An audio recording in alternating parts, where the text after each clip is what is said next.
دي الاكس تريل الاي باور، كنا صورناها لكم قبل كده في تجربة طويلة من القاهرة للجونة.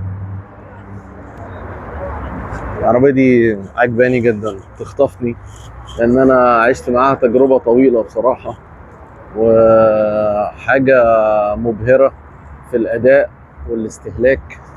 طبعا زي ما انتم عارفين دي برضو من الحاجات الاي باور اللي النيسان بتتميز بيها وناجحة فيها جدا. وانا بصراحة عايز اقول حاجة، العربية دي انا ما سمعتش عنها اي مشكلة، يعني مفيش فيها اي مشاكل. من ساعة ما نزلت مصر ما سمعناش فيها اي مشكلة حصلت.